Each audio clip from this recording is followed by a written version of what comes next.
Ladies and gentlemen, before the start of deliberations on today's topic, let me have the privilege as the president of NISSMAT to introduce this international institution.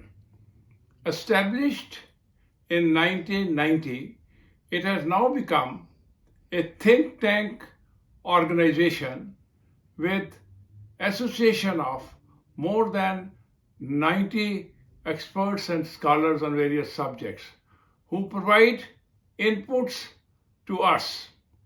Our forum has conducted a number of webinars and interactive sessions which have received massive response. I am sure our session today would be of great interest to you all. Thank you. On behalf of NISSMAT, today we discuss a very important subject, and that is terrorism in Manipur. To discuss the subject with us today is Dr. Ajay Sahni. Dr. Sahni is the Executive Director of the Institute for Conflict Management, the South Asia Terrorism Portal and Khalistan Extremism Monitor, publisher and editor for the South Asia Intelligence Review Fault Lines, the KPS Guild Journal of Conflict and Resolution, and he's also the project director for Impact. He has researched and written extensively on issues relating to conflict, politics, and development in South Asia, and has participated in advisory projects undertaken for various national and state governments. The northeastern Indian state of Manipur has been grappling with multifaceted challenges, primarily stemming from historical, ethnic, and political complexities.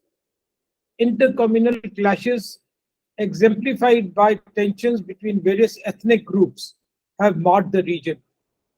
One prominent issue revolves around the demand by the Meitei community for scheduled tribe status, dating back over a decade, leading to social unrest and violence. Additionally, the porous border with Myanmar has raised security concerns, contributing to the region's instability.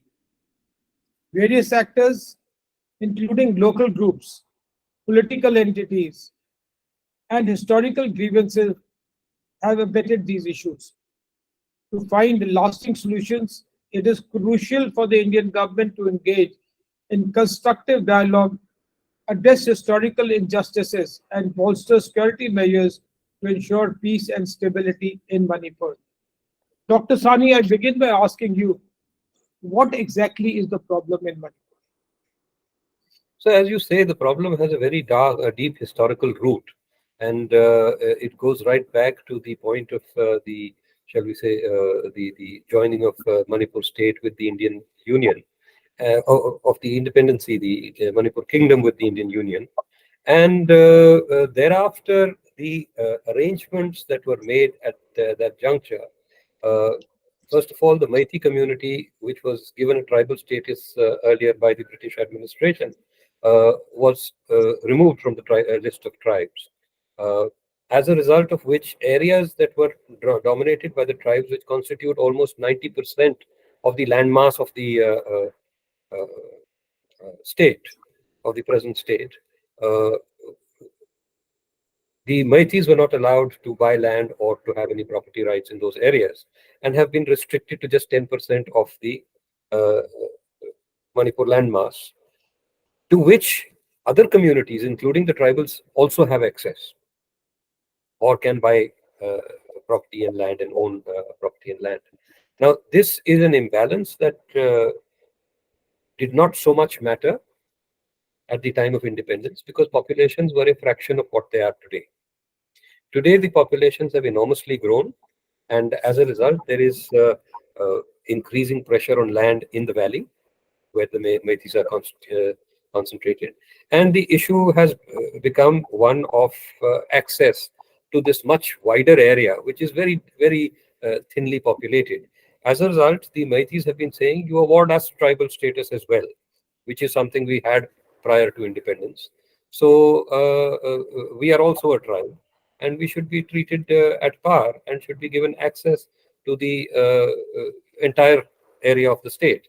This is obviously going to be resisted by the existing groups that are on the list of tribes, because they at this juncture have this very large mass of land. Nobody gives up, you could say, privilege or ownership over territory. So that is being resisted by both the Kukis and the Nagas and the other smaller tribal groupings that are there in the state. While I would agree that in some measure injustice has been done to the Meiteis, what has occurred at this juncture is hardly the manner in which this problem can be resolved. This is not going to move towards any kind of resolution, because matters have been brought to a head under direct provocation of the state's leadership. What is the state provocation of the state leadership? You see, in March this year, the High Court, even before that, there had been all this rhetoric by the Chief Minister, by people in government, about the Kukis' involvement in drug smuggling. There had been efforts to repossess certain settled areas in what is nominally called forest land, but which had been populated by the Kukis for a very long time, and to free so-called forest land or public land. So the tensions had been built. Thereafter, the High Court of Manipur, the Chief Justice of the High Court of Manipur, passed an order in this very protracted litigation that was going on this whole issue of declaring the Meiteis a tribe, and passed an order saying that within 4 weeks, the state government should make a decision and a recommendation on this matter. Now, the sheer absurdity of this order, in fact, the Supreme Court has described the order as being obnoxious. I mean, this is the language used by the Supreme Court, that it is an order is obnoxious and bad in law. However, the High Court, the Chief Justice refused to rescind the order. He simply modified it, saying that it can be done within a period of, I think, 1 year. The order, the compliance should be within a period of 1 year. The point is, the state government has no authority to actually declare the Meiteis tribals. That would have to be done through a constitutional amendment. It has to be done by the center. It is a protracted process. Nevertheless, once this order was passed, and with the kind of tensions that had been built up already, slowly a tribal reaction, because of what you could say the Kuki loss of faith in the leadership and the, let us say, the intentions of the leadership of Biren Singh, a movement, a Kuki movement of protest gathered force. The Nagas have stayed away from these protests for some reason, but a Kuki movement of protest gathered force, and then there was a very, very strong Meitei reaction with evident state support. It is very, very clear that the Chief Minister was supporting this, and then this resulted in extremely violent, some very brutal incidents. It resulted in what was, I would suggest, almost a facilitated looting of armories of the state forces, a very large number of weapons, something like 5,000 weapons. Various numbers are in circulation, but anywhere between 4,000 to 5,000 sophisticated weapons, hundreds of thousands of rounds of ammunition of various categories have been looted overwhelmingly in the valley by Meitei groupings. And now this has turned into an armed conflict between Kukis and Meiteis. There has been a complete cleansing of Kuki territories of Meitei population and of Meitei territories, Meitei-dominated territories of Kuki populations. So you have a divide, and you actually have barricaded areas which are being policed by the armed forces, by the central paramilitary forces, or by the Rashtriya Rifles. You have checkpoints between areas controlled by the Kuki or dominated by Kuki populations, and dividing them from Meitei populations. So this is an unprecedented situation. violence of this nature and of such protraction has not been experienced in Manipur, and in fact in any other part of this country over this extended period of time at such an intensity. About 15 years ago, we did a project in Manipur where we discovered that a policeman paid 10% of his salary to the underground to be allowed to work as a policeman. Sir, let me take you a little further forward. In the late 1990s, there was a situation where the government would deduct from government salaries a certain proportion, which was divided amongst the insurgent groups before the salaries were released to their recipients. The government used no road project, no development project could take place if 10% of the money was not given to the underground. And there was a point of time when the underground was flush with money and the state government had no money. Yes, yes. But please understand that the situation between the late 90s, early 2000s and the present had been totally transformed. And this is the greatest tragedy of what is happening in Manipur today. Last year, 2022, we saw only 7 insurgency-related fatalities in Manipur. This year, the number is already 134. These are insurgency-related fatalities. These are not the Kukis mighty ethnic clashes. And now tell me, what is the population divide between the Metis and the Kukis and the Nagas? How does the ethnic population get divided? The Metis constitute roughly 53% of the population. Mm-hmm. The Kukis are roughly 16%. And I think the Nagas are 8%. And still the Kukis seem to dominate the issue. No. The Kukis at this juncture dominate the issue because they have a very large geographical area under them, and it depends also on how you define dominate the issue. It is the Metis who are driving the entire issue. The Kukis are resisting. It is the Metis who have taken the law into their own hands. As I said before, I may not agree with the distribution or the arrangement that has been made between the two sides in terms of the distribution of landmass. But this is not the way to resolve the problem. You cannot communalize the entire issue. You cannot turn it into an ethnic conflict, or even, in fact, the language that was used by Biren Singh over time. He brought up the entire issue that the problem is the missionaries, it is the Christians. If you are trying to resolve a problem, you do not try to polarize communities on the basis of religious identity, even on the basis of ethnic identity, of tribal identity. There's also a saying, or there's a belief that the chief minister himself is occupied in the illicit drug trade in that area. Exactly. Now, these are allegations that have been going around for a long time. The chief minister and many others have said that the Kukis are, engaged in the drug trade. Now, there is a very substantial area in the Kuki hills, something at one point of time close to 1,600 odd acres, but now much less. I think the last finding was roughly 350 odd acres was under opium cultivation. These are not large numbers. The bigger problem is smuggling from across the border, from Myanmar, because that is entirely part of the old, drug triangle, the golden triangle as they described it. And it is dominated by warlords. It is dominated by drug-producing areas. Now, increasingly, it is not so much, Myanmar, opium. What is Myanmar interference in India? You see, it is not so much what you could describe as Myanmar's interference in India. It is more a question of very large, very poorly governed areas all along the border, where you have warlords who are also engaged in, very heavily engaged in the drug trade. These are the kind of people who are controlling these border areas. This is an area that is flush with drugs. It is flush with guns, with weapons.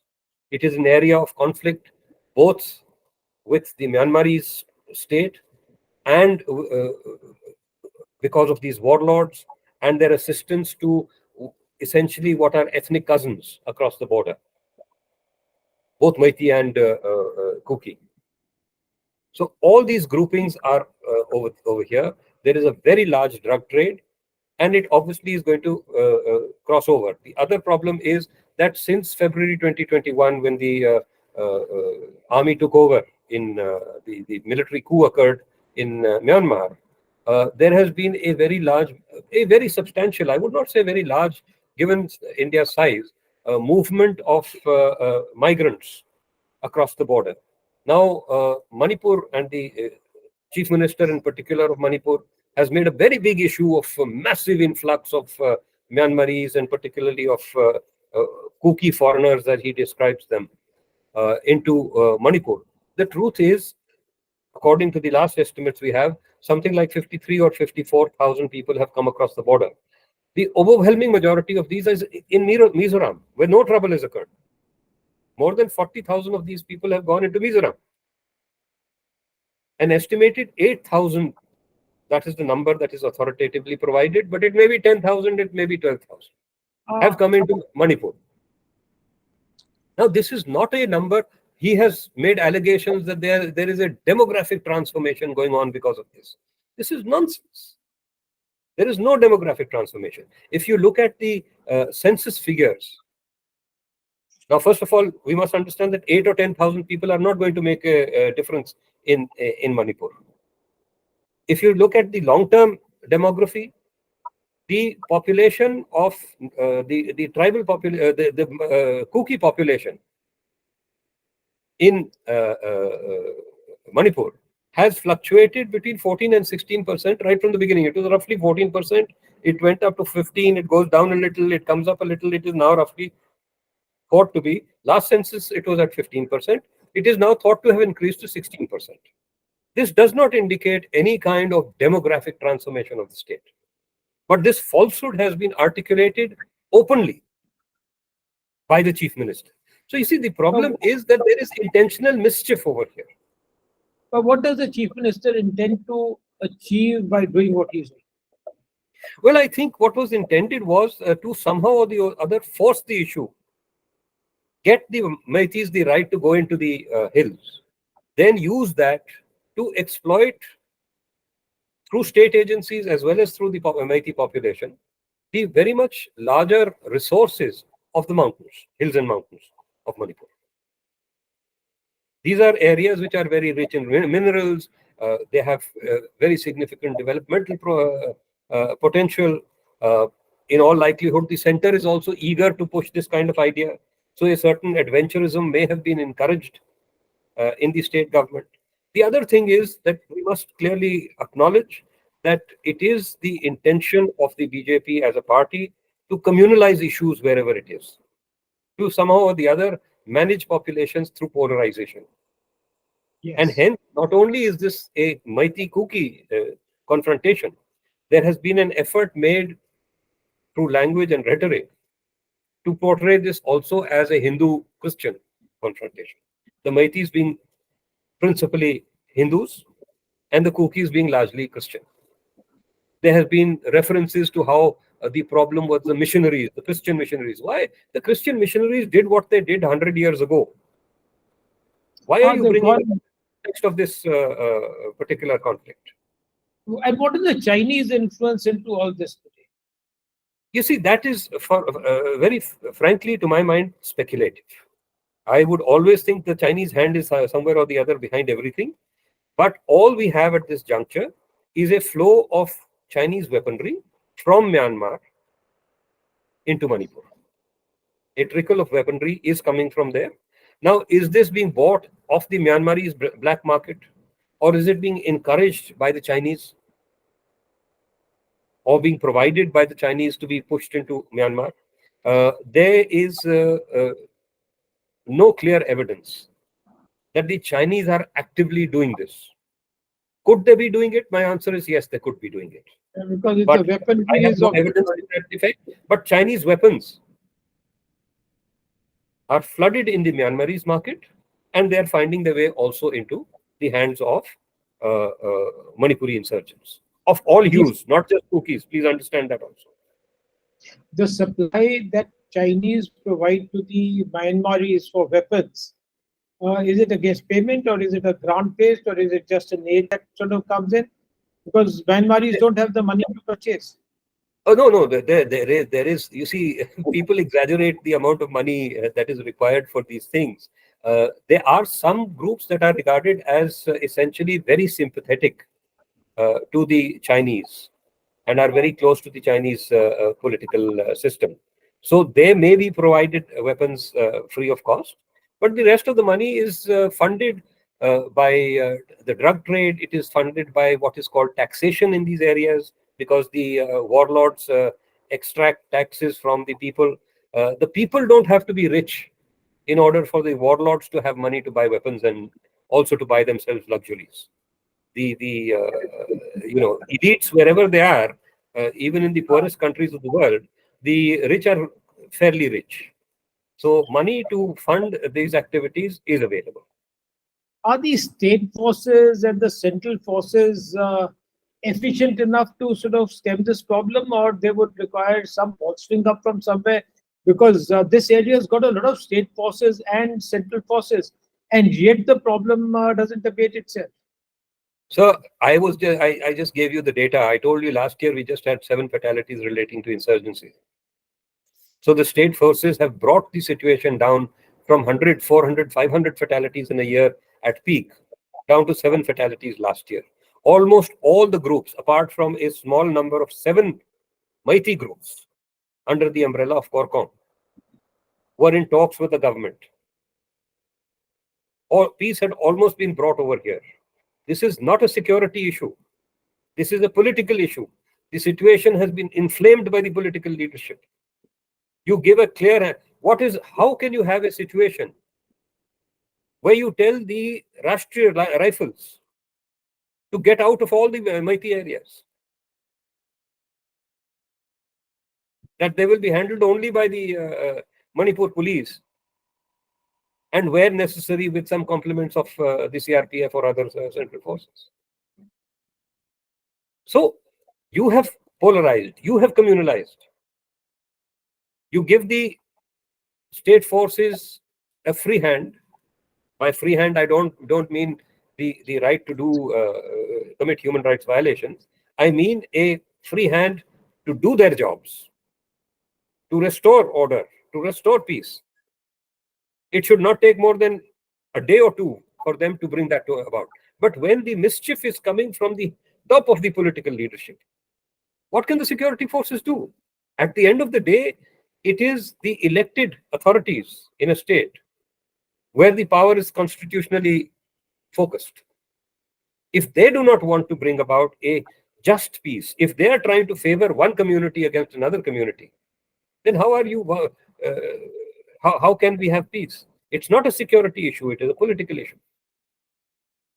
Are there any efforts being made by any party, whether it's the non-NGO, the NGOs, or it is the state government or the central government, to try and bring a resolution to this, because it's been simmering for so long now? You see, all efforts to try to bring about any kind of resolution are being sabotaged. They're being sabotaged by violence. They're being sabotaged by the statements by political leaders, particularly the chief minister. The center had also set up, I think, a 51 member committee, but it was done in a very clumsy manner. The members were not consulted before their names were put up. So it was an infructuous initiative. Unless you first you calm the situation down, you bring about order, you restore some measure of trust in the alienated segment of the population. When the Kukis are simply saying we cannot function with this chief minister. In fact, there are significant segments of the Meiteis who are also saying the same thing, because they recognize that there is a problem over here. No peace initiative can come about. Every time 2 people will sit together to talk about this, somebody will pour a little more petrol on the fire.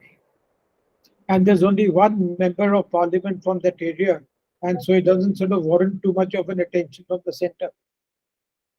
You see, that is electorally the case. But I would like to suggest that these are border areas. Everything cannot be part of this calculus of equations in parliament. These are critical areas from a security perspective. These are in themselves, and Manipur, trouble in Manipur will not be restricted to Manipur. We have seen history. The insurgency started in Nagaland. It is called the mother of insurgencies, not because it was the first insurgency, but because Naga insurgents trained, supported, facilitated the insurgencies in all the other states of the Northeast. And it spread to all the states of the Northeast at one point of time or the other, with the exception of Sikkim, which was included in the Northeast much later. So if you are going to, you must understand first that this is a cauldron of diversity. These are areas of, in themselves, very poor governance. They are areas with a history of resentment against the center and against the treatment they have received. There are areas where ethnic identities are very strong, tribal identities are very strong. And these are very vulnerable areas because of the larger geopolitical neighborhood. So you can't sit here and say, "Arey, it is only one member of parliament." Yeah, but probably the attention that the area is receiving is because of the lesser number of political entities that reach the parliament. I would agree. I would agree. That is the reality. You are basically articulating the reality. I am trying to say that what needs to be done. If not just the Manipur, but the whole of the Northeast is not to be, the Northeast has been recovered over decades through phenomenal amounts of sacrifice by the security forces. I remember Nagaland, it's from the 60s that the problem was there. Exactly. In fact, in 51 itself, the troubles start. And then in the 60s and onwards, you have escalating insurgencies. So if you have a situation like that, where you have, after 70, 60, 55, 60 years, recovered these regions to near about normalcy, to a minimization of violence, and then you push it back into, a part of it back into this kind of thing, it will spread. It will spread. There, you see, all these communities cross borders, state borders. Yep. So if you have a community which is being disturbed in Manipur, that disturbance will carry over into Mizoram. It will carry over into Assam at some stage. It will carry over into Nagaland at some stage. And then their intercommunity difficulties will arise. The Kuki will start fighting the Naga in Manipur tomorrow. If that happens, then it is going to impact on Nagaland directly. Already they are saying, you see, the Nagas have kept themselves away from the current conflict, despite the fact that they recognize themselves as tribals, and they would also see themselves as losers if the Maitis are given tribal status. But they have not intervened because they identify with Nagaland, and they realize that their future is tied in some way or the other to the ongoing talks with Nagaland. But if you destabilize this area further, that instability will definitely spread into Nagaland also. So the point basically is, you have an extremely vulnerable region, and the leadership itself is setting aflame a part of that region, and the center is doing nothing, I would say at least nothing adequate. Nothing visible. There's nothing visible. I can say visible. Wait, notionally, बहुत कुछ किया. The Home Minister went there. The Minister of State for Homes went and sat there for 20-25 days. They tried to make a peace committee. They have sent 15,000 additional force. I can itemize, that, the center has done all this. But the basic, you have chosen to put a discredited leader in charge. Are there any NGOs in that area which sort of are helping solve the problem? You see, at this juncture, are there any NGOs in that area? You see, at this juncture, the NGOs who are trying to solve the problem have been marginalized. It is the NGOs, very strong NGOs which have a history in peacemaking. For instance, the Mira Paibis, the mother's organization. Now, they were very, very instrumental in bringing many of the insurgent groups over, the mighty insurgent groups over ground. Today, they are part of the problem. Today, they have become completely partisan and supportive of the mighties. So, there are a number of very prominent organizations who are at this juncture have become part of the problem. And the ones who are trying to establish peace have been marginalized and are not able to speak and will not be able to speak or do anything effective till order is restored, till some measure of trust is restored. I think from Myanmar side, what can Myanmar do to help solve the problem? Can they do anything, or they just sort of sitting and watching? These are not areas. Myanmar has not pushed these people across. The only thing that has happened is the movement of population from Myanmar into this area. They have not pushed these people across. These people have fled across the border because of the disorders in Myanmar, because of the violence in Myanmar, because of the pressures of the state forces on certain ethnic groupings or certain geographical areas who are thought to be sympathetic to the democratic forces. So to expect Myanmar is hardly, junta in Myanmar is flooded with its own problems. It is not going to be able to help you. So even if the people from Myanmar are coming into Manipur, their intention would be to go into the mainland of India rather than stay in Manipur. Because you have problem in Manipur. They want to just get away from all this and be somewhere where they are away from all these issues. You see, they are getting away from what is a enormously larger problem into what is a relatively smaller problem. They are quite happy wherever they are. This is not a failure of the migrants. It is a failure of the state. The state, by this I mean the Indian state, should have a policy of location for them. Take them wherever they can be kept. Do not allow them to simply come and aggregate wherever they are able to cross the border. At this juncture, what is happening is that they are aggregating wherever they are crossing the border. Besides the drug money, where else do people earn money in Manipur? You see, there is no industry. There is primitive agriculture. There's very little industry. I'm not saying there's, when I say no industry, you will have small industries there. But they're essentially tiny production units, mostly agriculture related or horticulture related. Some horticultural development has occurred.